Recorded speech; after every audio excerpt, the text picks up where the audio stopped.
بزوتنەوەی دووڕووی لە گەیشتنی ئیسلامەوە بە مەدینە سەری هەڵدا بووە بزاوێکی تابووری پێنجەم وەکو لەم سەردەمەیاڵێ بووە بڵندگۆی شەڕی واتەوات و بووە بڵندگۆی شەڕی واتەوات یعنی حربی نەفسی حربی کەلامی بۆ ورە ڕووخان تا کۆچی دوای پێغەمبەری نازاریش عەلەیهی سەڵات وەسەلام قۆناغ بە قۆناغ هەرما بوو لاوازە بوو بەڵام هەر بەردەوام بوو ئەنجا بە شێوازێکی تر دەرکەوتەوە تەڵەن ئێستاش لەم سەردەمە ئێمەیە بە هەمان شێوە بە شێوەی مخابرات و خەتمائیل و جاسوس و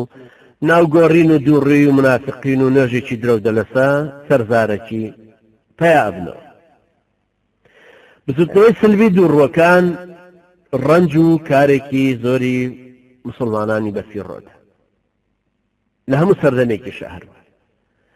زۆر باسکردنیان لە قورئانە یا لە فەرمایشتی پێغەمبەری نازارە عەلەیهی سەڵات وەسەلام بەڵگەی زۆری و کاریگەری ئەو بزاوە سلبیەیە کە لە کاتی خۆیان وەکو لەمپەر لە ڕێبانگەوازە خوایەکەیان دروست ببوون کە نایانەهێش زووتر و زۆرتر بڵاو بێت چونکە مسلمانانیان بە خۆیانەوە خەریکە کرد پێغەمبەریان بە خۆیانەوە خەریکە کرد عەلەیهی سەڵات وەسەلام مامۆستا محەممەد عەزەت درۆزە ڕەحمەتی خوای لەبێ لە کتێبە نایابەکەی خۆیان سیرەت الرەسوول عەلەیهی سەڵات وەسەلام سوورەة مقتەبسة من القورئان الكريم عنوانی کتێبەکەی ئاوایە باسێکی جوان و وردی بزوتنەوەی دووڕوەکانی مەدینەی کردووە شتێکی چاکە کە ئێمەش لە فی ظلال القورئانە وەری بگرینەوە چکە کتێبەمان بەردەست نەکەوتوەوەکو سەید قوتب ڕەحمەتی خوای لێی وەرگرتووە ئێمەش لێوەی وەربگرینەوە مامۆستا محەممەد عەزەت درۆزە ڕەحمەتی خوای لەبێ ئەفەرمێ هۆی دەرکەوتنی بزوتنەوەی دووڕوەکان لە مەدینە ئاشکرایە چونکە پێغەمبەر صلی الله عليه وسلم مسلمانان یەکەمی ئیسلامەتی لە مەککە ئەوەندەیان دەسەڵات و هێز نەبوو خەڵکێک لێیان بترسێ یا لێیان بسڵەمێتەوە یا تەماعی ئەمان و سامانیان بکە تا خۆیان لێ نزیکەنەوە مامەی ظاهریان بۆ بکەن یا نەوێرن بە ئاشکرا و ڕاستەخۆ لێیان دەن یا ئازاریان پێ بگێنن تا ناچار ببن بە دزیەوە پلانیان بۆ داڕێژن منافقەکان لە مەککە ئاوا دەرنەکەوت وەکو ئەوی کە لە دووڕوەکانی مەدینەوە بینرا ئەهلی مەککە بە ئاشکرا بەرهەڵستی پێغەمبەریان کرد عەلەیهی سەڵات وەسەلام دژی یاوەرانی وەستانەوە کەوتنە ئازاردانیان هەر کەسێکیان لە مسلمانە نوێیەکان بگرتایە بە کەیفی خۆیان بێسڵەمینەوە بێترس لە هیچ کەسێ بە ئارزوی خۆیان ئەشکەنجیانەکە لە مەدینەوە نەبوو قڕیشەکان لە مەککە لە سەردەمی ئیستیضعافی مسلمانانە بە ئاشکرا و بە شانازیەوە بە هەموو هێز و تینی خۆیان بەرهەڵستی بانگوازی ئیسلامیانەکە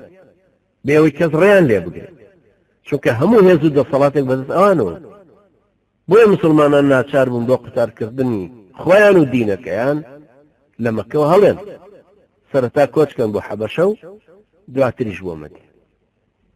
ئەوە بۆ هەندێکیان لەژێر ئەشکەنجە و ئازارە بە ظاهری وازیان لە دینەکە هێنا هەندێکی تریان ترسان و تاسان چکە هەموو کەس و کارە تیرە و هۆزەکانیان هەر کەسە کە سوکاری خۆی ئەهاتەی گرت یا تیرە هۆزەکانیان لێ کاتە تەبەڕایان لێکردن وەکو چۆن ئێستا تەبەڕا لە ئێمە ئەکرێ بە ناوی تیرۆر و ئیرهابەوە خەڵکێ ناوی ئافرەتەکانیش بخوازێ لەبەرەوەی خزمەتیان لەگەڵ دروستکەم بەخوام گرن سەلامیان لێ بکەم ئەم گرن خەڵکێ بە گوانتانامە ئەوەندە ترسێنراوە کە پێی وایە ئەگەر هەر مجەڕەد بێتە ژوورەکانیشمانەوە مخابراتی ئەم لاولا دوایەکەون و لە ناوەکەی و هەڵیە کێشن یەکسەر بۆ گوانتانامۆ یا بۆ سجنی بلمارش لە بەریتانیا بۆ زیندانەکانی ترکە بۆ مسلمانان بۆ بە ئەبوو غرێبێکی تر خوای گەورە خەجاڵەتیان کە ئەو کاتەش هەر کەسە کە سوکارەکەی خۆی ئەیگرت و تیرە هۆزەکانیان بۆیانە هاتن وەرە تۆ چۆن مسلمان بوو هەموو قەبیلەکان تێکەوە تەبەڕایان لەو کەساکە ئەوانش ناچارە بوون کە لەگەڵ دەسەڵاتی مشریکەکانە یان بڕۆن بە هێدی یا تحملهم ناسۆر و محنەتە بکەن یا بهجرە بکەن بەڵام لە مەدینە بار و دۆخەکەوانە بوو زۆر جیاوازە پێغەمبەر صلی الله عليه وسلم پێشەوەی کۆچ بکات بۆ مەدینە کۆمەڵی پیامەقوڵی خاوەن دەسەڵات و قسە ڕۆشتووی لە هۆزەکانی ئەوس و خەزرەج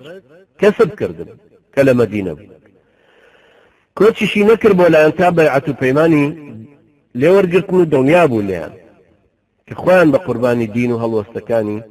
جەنابی پێغەمبەرەکەن عەلەیهی سەڵات پێشەوەی جەنابی تەشریف بێنێ بۆ مەدینە ماڵی عەرەب لە مەدینە نەما بوو باسی دینەکەی و ئەم بانگەوازەی پێ نەگەیشت فەرقێکە لە بارودۆخ و دەسەڵاتەکانە زۆر جیاواز لە بارودۆخی وایە کارێکی ئاسان نەبوو بۆ ئەو کەسانی کە لە نەزانینیانەوە یا لە گەلۆریانەوە یا کە لە ڕقی و عینادی خۆیانەوە باوەڕیان بە ئیسلامەکە نەهێناوە بێن و بکەونە شەڕقۆچێکی بێ ئامان لەگەڵ دەسەڵاتی پێغەمبەر صلی الله علیه وسلم لە مەدینە، یا هەر لە خۆ جارێ هیچیان بەرامبەر نەکراوە بکەونە بەرهەڵستیەکی دژایەتی کردنی ئیسلامە. بەڵام دواتر کە پێغەمبەر صلی الله علیه وسلم تەشریفی هێنا و دەسەڵاتی گرتە دەست کە نوری کەسایەتی ئەو سای هەموو کەسێکی تری خاوەن نفوزی سڕیەوە و هەموو ئەوانی تری حاشیە کرد و خستنیە کەنار، کە دەسەڵاتی ئەو باڵی کێشا بەسەر دەسەڵاتی هەموو تیرە و هۆزەکانی مەدینە و دەوروبەریا، کەس نەبوو بوێرە هەڵوێستی دژمنکارانێک بەرامبەر بە ئیسلام ئاشکراکە وەکو مەککە، چونکە زۆرینەی زۆری بەرە بابەکانی ئەوس و خەزرەج سەرڕاستانە بەیعەتیان بە پێغەمبەردا بوو عەلەیهی سەڵات وسەلام، پشتیان گرتم باوەڕیان بە پێغەمبەر هێنا بوو عەلەیهی سەڵات وسەلام، ئیتر تەنها ئەویان بە سەردار و سەروەر قبوڵ کرد. جێبەجێکردنی فەرمانی ئەویان لا خواپەرستی بوو، قەناعەتیان بەم خواپەرستی هێنا، بۆیە ئیتر بوارێک لە بەردەم ئەو کەسانەیان نەمایەوە کە کوفریان پێپەسەندترە لە ئیسلامەتی. ئەوانەی لەبەر دەروون نەخۆشی خۆیان نەئەهاتن جۆ لەم دینە بگرن، نەئەهاتن واز لە کەل لە پوتی و کە لە ڕقی خۆیان بێنن، بێن بەدەم بانگەوازی پێغەمبەرەوە بێن عەلەیهی سەڵات وسەلام. ڕقی زۆریان لە پێغەمبەر صلی الله علیه وسلم و مسلمانانی مەکە بووە، لە بڵاوبوونەوەی دینەکە و زۆربوونی مسلمانان ئیزعاج بوون، لە ناخیانە ئەکڵان، لە ناخیانە بوون بە ئاگر پژێن بە بورکان، بێ ئەوەی بێرن هیچ ناڕەحەتیەکی خۆیان نیشان، یا بێڵن ناحەزیەکیان پێوە دیار، بۆیە بوو بە شێوازێکی تری نهێنی بکەونە کار کە بریتی بوو لە هەڵوێستی دووڕوەکان. منافقون ئەبەم شێوەیە پۆلێکی تر هاتە پێشەوە کە منافقونن، مهاجرون هەیە، ئەنصار هەیە بوون بە یەک ئومەت، منافقون لەو نێوانە هەیە هەر لە ناو دائیرەی ئومەتەکەیان، بەڵام لە ڕیزی مهاجر و ئەنصار نین، دینەکەیان سەرزارەکی وەرگرتووە، لەولاتری شۆجوولەکە و مشریکانی تریش هەیە. ئەو زەمانەش هێشتا دەمارگیری تیرە و هۆزایەتی کاریگەری خۆیە بوو تەڵان لەسەر هەموو خەڵکی، تاک تاک لەسەر تیرەکان، لەسەر بەرەبابەکان، تایفەکان، لەسەر هۆزەکان، زۆرینەی زۆریشان هێشتا هەر شوێن کەوتووی هەڵوێستی سەر هۆزەکانی خۆیان بوو. ئیترە بوو لە ڕواڵەتە خۆ بە مسلمان نیشاندن و ڕوکنەکانی دین بە ئاشکرا وەربگرن، عیبادەتەکانیش بکەن، لەگەڵ مسلمانەکانیش هەڵسو کەوتکەن، لەگەڵ مسلمانانی تیرە هۆزەکانی خۆشیانە بە مسلمانانە بجوڵێنەوە، ئەبوو بێباوەڕی خۆیان بشارنەوە، ئەبوو مەکروفێڵ و پلان و پیلانەکانیان بەنهێنی داڕێژن و ئەنجامی بدەن، گەرجی جاری واشە بوو لە شوێنێکە یان لە کاتێکە کە هەستیانە کرد خۆیان زۆر بوون و مسلمانانیان لە بەردەستانیە یان دوورە لێیان یا کەوتوتە بەردەستیان، بەڵام مسلمانێکی داماوە و لە خۆیانەوە نزیکە و بەعزە شتێ ئەی پۆشێ، یا مسلمانان تووشی تەنگژەیەگە بن بە کۆمەڵ ئەزمەیەکیان بەسەرا هات، ئیترە کەوتنە لاقرتێ و گاڵتە پێکردن، لەو زیاتر نەیانەتوانی گاڵتە بە دینەکە بە پێغەمبەری خوا عەلەیهی سەڵات وسەلام بە مسلمانان زۆر جاریش بە شێوەی لاوەکی و ئاماژە ئەیان کرد بۆ ئەوەی لە سەریان نەکرد، لە لایەکەوە لە سەریان ناکەوە، لە لایەکەوە تەنفیسێکیش لەو ئاتەش پشانەی خۆیان، لەو ئاتەش پشانەی خۆیان، لەو ئاگر پژێنەی ناخی خۆیان دەرەبڕی کە تەنفیسێک بوو، یا بەناوی بە پاراستنی بەرژەوەندی خەڵکی و هێمنی بارودۆخی گشتی و پاراستنی پارسەنگی هەموو لایەکەوە ئەهاتنەوە ئەیان کردەوە بەو شێوە، وەکو چۆن ئێستا بە هەمان شێوە خەڵکانێکی دووڕوو دێن بە ئێماڵن کاکەجان بەرژەوەندیمان ڕعایەت کرێ و کاکە هەلێکە وەک لە کوردستان گونجاوە و ئێوەش تەسلیم مەم دەسەڵاتە بن و یعنی وەرنەوە ژێر ڕکێفی کوفری پارتی وێچێت. بە هەر حاڵ دووڕوەکان لە مەدینە ئەوەنە ئازا نەبوون بێرن بە ئاشکرا کوفر و شرکی خۆیان ئاشکرا کرد، هەرچەندە کوفر و شرک و دووڕووی فاک و فیک و پلان و پیلانیان لە پێغەمبەری خوا عەلەیهی سەڵات وسەلام شاراوە نەبوو، خوای گەورە بە وەحی هیدایە پێغەمبەر عەلەیهی سەڵات وسەلام، پێغەمبەری نازدار عەلەیهی سەڵات وسەلام حوزەیفەی کوڕی یەمان ڕازگری بوو ناوەکانیەدایە حوزەیفە، یعنی پێغەمبەری نازدار عەلەیهی سەڵات وسەلام ناوەکانیشی ئەزانین 372 ژن، ڕەفتاریشیانی ئەزانی قورئانەکەش ڕەفتارەکانی زیاتر پێ ناساندن ئەی فەرموو هەرچی کەسە کە ئاوایە ئەوە ڕەفتاری منافقانێ معلوم بوون زۆر کەسان لە مسلمانانی تری کۆچکەرەکان و ئەنسارەکانیش هەر ناسراو بوون بە تایبەتی کە لە کاتی تەنگژە و کێشەکانە کە بەسەر ئەهلی ئیسلامە هات ئەوان هەڵوێستی کوفرینی خۆیان ئاشکرا کرد زیاترە ناسران زیاتر لە کوفر و شیرکیان دڵنیا بوون بۆیە ئەوەندەی ترە بغزێنران ئەوەندەی تر گۆشەگیرەکران ئەوانش خۆیان ڕوویان نەهات لە هەموو کۆڕ و کۆمەڵێکە یان لە هەموو کات و شوێنەکە سەر بەرزکەنەوە ببنەوە بەدەم ڕاستەکەی جاران نا هەر لە ناخیانە چاوبەرەوژێر بوو جەکایەتێک لە سەرێکیان یا کۆمەڵێکیان یا هەڵوێستێکی دەستە جەمعیان بۆ پێغەمبەر صلی الله علیه وسلم هاتە خوارەوە کە پەردەی لە ڕووی هەندێکیان یا هەڵوێستێکیان بە ئاماژەکردن یا بە سەریحی بۆ هەڵەماڵین هەموو سەریان شۆڕە کرد یەکێک لەوە ترسان ئەم جارە ناویان هاتوێت و بە یەکجاری فەزەح بوو بن چکە نایانەزانی کەی وەحی دێتە خوارن نایانزانی وەحیەکە دەربارەی چی لەگەڵ باسێکی سیمای منافقینە هاتە پێشەوە ئەوان یەکسەر سەریان شۆڕە کرد و چاویان شۆڕە کرد ئەترسان لەوەی لەسەر ئەوان نازانی کە خوای گەورە چاچیان نەناس ئاگداری هەموو هەست و نەست و هەڵوێستێکیان ئاگداری خەتوورەی دڵیان بەڵام لەوە ترسان ئاەتێکیان لەسەر بنێرێتە خوارەوە بە یەکجاری ئابڕوویان بکە بەناو کە سوکاری خۆشیانە سووکیان کرد ئەوەشیان نەزانی باوەڕیشیان نەهێنا ئەشیان زانیەوە خوای گەورەی وەحی ئەنێرێ و باوەڕیان بە وەحیەکە هەر نەهێنا تۆ سەیری ئەم نەگبەتێتیان تۆ سەیری ئەم چاوقایمیان خەڵکێ بزانێ ئەمە وەحی خوایە بزانێ ئەمە پێغەمبەرە بزانێ ئەمە وەحی بۆ دێ ئەمە قورئان لە خوای خالقی ئەرز و ئاسمانەکانەوە هاتۆتە خوارەوە بشترسێ لەوەی لەسەر خۆی بێتە خوارە کەچی باوەڕی پێ نەهێنێ و لەو لاوەش دیسان هەر لەگەڵ ترسەکەی لەسەر ڕەبیەوە بکەوێتە پلان و فاکوفیکەکەی جاران و لاقرتێ و گاڵتە پێکردنەکە بە مسلمان لە ئاەتە مەدەنیەکانەوە دەرەکەوێت کە کاریگەری هەڵوێستی دوو ڕووەکان لە مەدینە زۆر جددی خەتەر بوو دژوار بوو ڕۆژانە تین و فشاری زۆریانە بوو ئاسەواری سلبیان لە دڵ و دەرونی زۆر کەسا بەجێهێشت تابووری پێنجەم بوون بزاوی دوو ڕووەکان کۆڵ و کول نەدەبوو